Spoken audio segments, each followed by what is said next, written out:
Hi, everybody. Good afternoon, everyone. Today, we're releasing the first quarter fiscal update and economic outlook. It's important to note that the government's first quarter update was finalized at the end of July and therefore does not fully take into account the significant changes in oil prices and other global economic developments over the last month. The first quarter update highlights the difficult choices we have to make as we build the budget that is responsible while creating jobs and protecting the frontline services that Albertans rely on. There is no doubt that families and businesses are struggling due to the dramatic drop in oil prices. The global economy is feeling the shocks of the Eurozone financial crisis, the Chinese stock market crash and currency devaluation, and the situation in the Middle East. Similarly, we're experiencing the results of a global oversupply of crude oil, all of which has significant impact on government finances. As Albertans, we have been through these economic ups and downs before. We are not immune to the impact of global markets, but we are resilient, entrepreneurial, and innovative. And together, we will recover and build prosperity for Albertans. That's why our government is focused on protecting and creating new jobs, investing in much-needed infrastructure, and diversifying our economy to withstand these boom-bust cycles. We've inherited a tough fiscal situation from our predecessors. The previous Conservative governments weren't able to balance Alberta's budget in 5 of the last 6 years when oil was averaging about $90 a barrel. They threw away our opportunity to save and prepare for these challenges. They failed to diversify the economy, failed to ensure that those that could were paying their fair share, and failed to save for a rainy day. Now Conservatives of all stripes want us to make things worse. Businesses are going through tough challenges, and Conservatives believe the solution is to fire thousands of more people, including your community's teachers and nurses. We aren't going to do that. In tough times, Albertans rely on their government to protect their families and invest appropriately to restore prosperity to our province. During the election, Albertans asked that the government protect public services.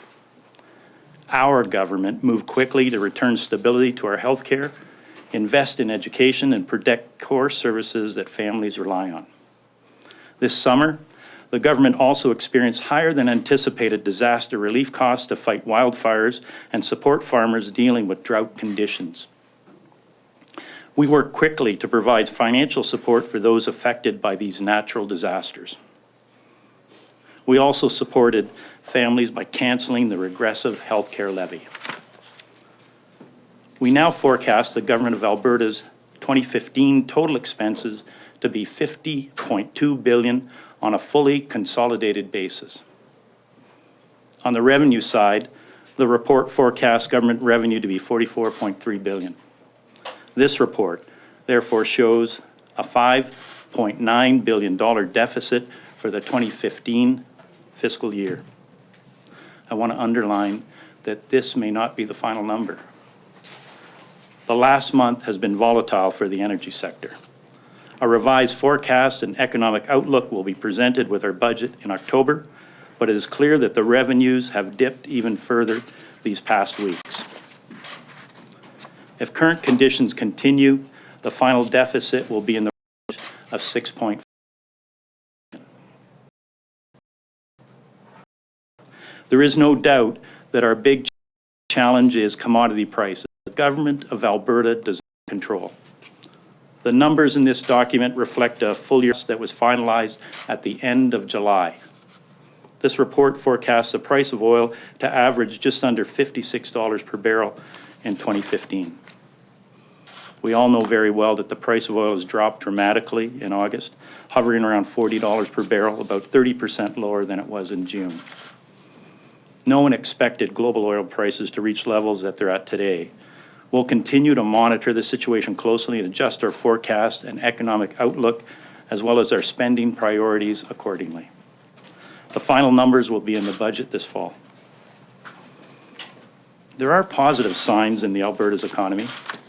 Our forecast indicates that Alberta will return to positive GDP growth in 2016, and we are laser focused on taking positive steps towards economic recovery. In addition, other sectors in our economy have shown some strength. Housing starts and tourism remained resilient and strong in the first quarter. The lower Canadian dollar has helped stimulate exports, highlighting further the need for increased access to markets for our products. So to conclude, we're dealing with a significant revenue shortfall. We're addressing it. But those decisions will be made carefully and responsibly in consultation with and in the best interests of all Albertans. Now is not the time to make things worse for knee-jerk reactions that would result in firing thousands of Albertans. Our government is focused on building up our economy, not putting people out of work or recklessly cutting public services that Albertans need at this time. In the coming weeks, we'll continue to outline our plans to create jobs and to put us on the road to financial stability. And I want to thank you for listening. I'll take questions. Questions? What does in the range of 6.5 billion mean? Anywhere from 6 to 7, or how? If that's what it means for you, that's okay. We're going to be looking at all of our expenses in the next few months, but leading up to budget, but it's in the range of 6.5 for sure. Yes, so the reason that you put off, I mean, this isn't your budget, this is Jim Prentice's budget, March essentially. 26, that's right. But you need to take some time now because you want to craft a whole new budget based on what your promises are during the election, which is a lot of investment, a lot of spending. How much is this budget going to look like the budget that you're bringing in October? And if not, what's changing? Well, what's changing is that we turned back some regressive levies that we thought were the wrong thing to do, the healthcare one in particular. We brought in some expenditures to important public services that were drastically cut, recklessly cut by the previous PC government. So aside from those kinds of things, it'll look much the same. But you promised things like, the school fees, the STEP program, tax incentives, all kinds of things. So basically a bit of a new deal for Albertans. Sure. So And something's got to give, right? Yeah, Where's the money going to come from for that? Or are you not going to fulfill what you had promised? No, we will fulfill within our mandate the promises we made to get elected. Those are our commitment, our belief in what Albertans supported and elected us for. So we will fulfill those during the process of our mandate. How are you going to pay for them though? We took steps early on, as you know, to increase CIT, or corporate income tax, and personal income tax. We believe that was the right thing to do. That'll in part assist us to get there. The numbers are worse since you did that. Are more tax increases on the table, or deeper spending cuts on the table? We heard the last finance minister speak about the three levers. Are all three levers still in play for you as well? Well, this finance minister can tell you that the things that we believe are important are good public services. We've restored those, and that's something Albertans want.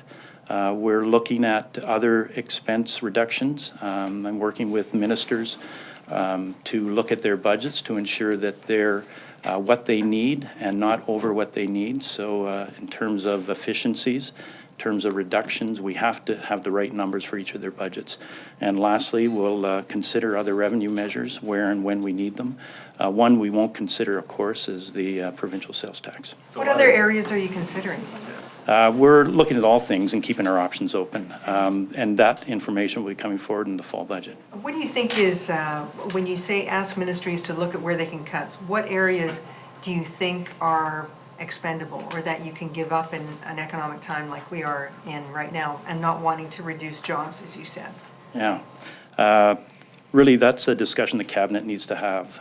We're focused on ensuring that the budgets they each bring forward are within the targets that I've identified for them. There will be discussions with the Premier and Cabinet about reductions that we think are necessary to keep us within those budget targets. Is there a percentage that you're looking at? I've talked to ministers and and given them some indications of what I believe will get us to balance in the out years. So yeah, we have looked at some targets, and they're trying to meet those. Over 10% Over 10% of what? of their budgets? Individual department budget? You said you're looking for efficiencies and Right. you have targets, so what range is that target in? It's a lot lower than 10%. And we'll just take a couple questions from the phone. Operator, do we have any calls?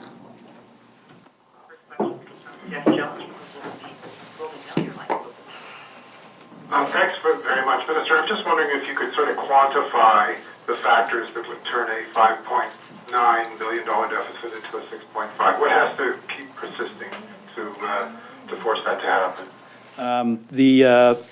The drought situation is one thing that would impact that 5.9 deficit, as well as commodity prices continuing to deteriorate. So those are the big things that would increase our deficit to that extent. Okay, thanks. We'll take two more calls and we'll go back to the floor. Next call, please, operator. Your next question comes from Jeff Lewis from the Globe and Mail. Your line is open. Hi, can you provide some additional details on how you arrived at your oil price forecast for the year? I mean, it seems to be a little higher than some of the private sector forecasts. And are you prepared for the likelihood of that deficit going beyond $6.5 billion? No, that's what we feel comfortable talking about now. We think it'll be 5.9, but potentially with these additional expenditures or situations that could change, it could go up to 6.5. The oil projection, as I said, was at the end of July. We know things are, and as we go forward to our budget, we'll be looking at taking all the information into account and bringing that forward with the October budget. Okay, thank you. And one more call, please, operator. Your next question comes from Sean Burnett, Calgary. Your line is open. Minister, I'm just wondering if funding for the new Calgary Cancer Center is included in this fiscal update, or will that details on that come in the budget?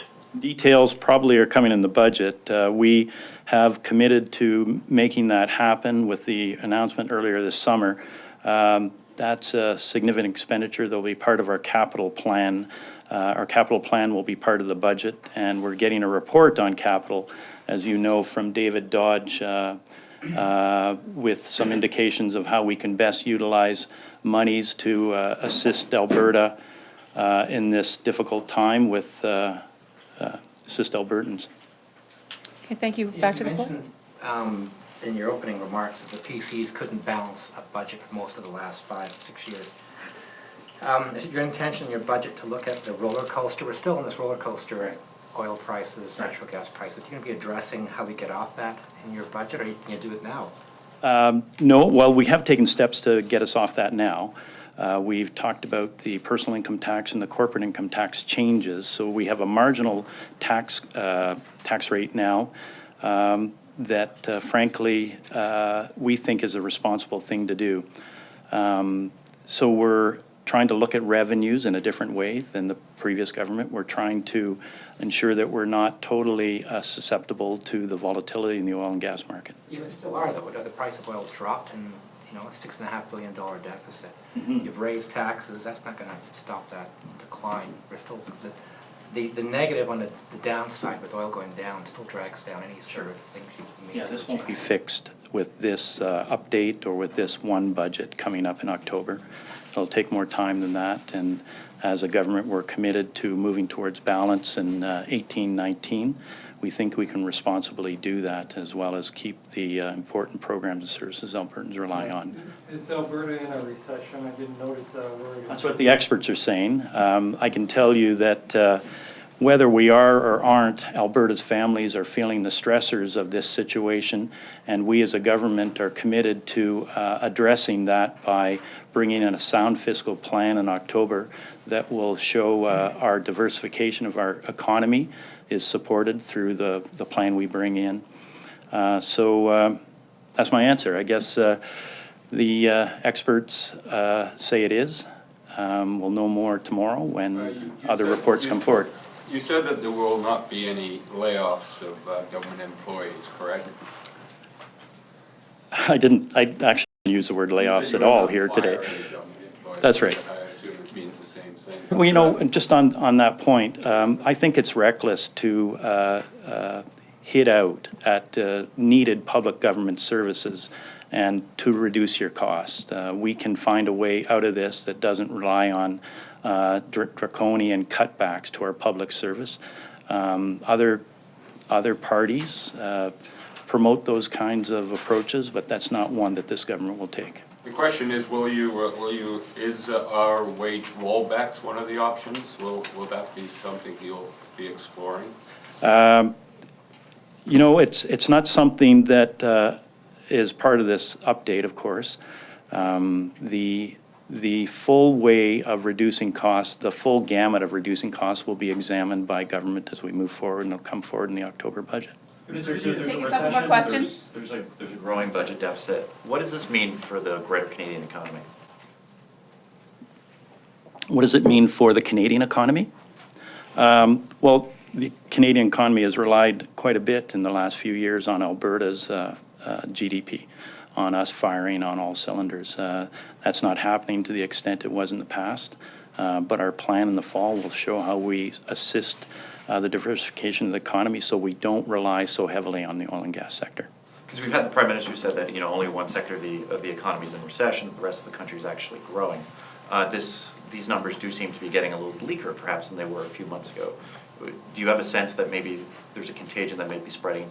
No, I have a sense that our forecast for 2016 is a growing GDP or a brightening GDP picture, which I think will be of great relief to Alberta's families and me as a finance minister.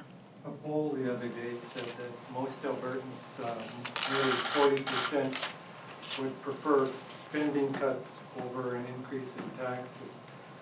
Many of the previous governments have attempted to reduce their spending, and we haven't seen a terrific result from that. How do you think? What do the other 60% say? Well, they're mixed. 26% don't have an opinion. But by far the largest group don't want to see increased taxes. They want to see spending cuts. So how, if that's the way you have to go about it, how do you do that? Well, there was a poll on May 5th that showed that Albertans wanted the new Democratic government to bring forward its platform, and we've been taking steps to do that since then. The reasons we did that was because of the unpredictable fiscal situation picture left by the PC government before us. We believe it was the right thing to do then, and I still think it's the right thing to do today. Can you get those cuts? Can you achieve those cuts so when this results-based budgeting that was trumpeted for many years didn't achieve a single cut? I don't think that was the purpose of RBB. It was to look at greater efficiencies across government, and there's some results to that end. We will be looking at all both revenue levers and cutting levers or expenditure levers to get us into a balance by the year 2018-19. That's our goal. It will remain our goal even in these tough fiscal times. We think it's the right thing to do, and Albertans elected us to do things like that, to take tough decisions. Are you expecting to last question, please? Contingency account to Sorry? offset any of this, the contingency account? Oh, there you are. Didn't know where you were. Am I? Expecting to dip into the contingency account? Yes. It's in the report, but I think it's in the neighborhood of $5 billion. Okay, thank you very much, $6 everyone. billion. Sorry? It's in the neighborhood of $5 or $6 billion. The entire account? No, it's not the entire account. It's almost well, how much is left over then? About 2 or 3. Yeah, so you're taking the majority of the account this year. The deficit is substantial, as I indicated earlier, 5.9, possibly 6.5, and we are taking steps to address the needed public services we have in this province. We have to go to all sources of revenue, and that's a big one of them. Does that include borrowing? No, it doesn't include borrowing for operations. So you're using the money from the account, for operating expenses to pay wages? To pay who? Wages, you're saying, the public services. Oh, no, a program, sorry. Okay, thank you very much, everyone. Okay, thank you. Thanks. Water, your program,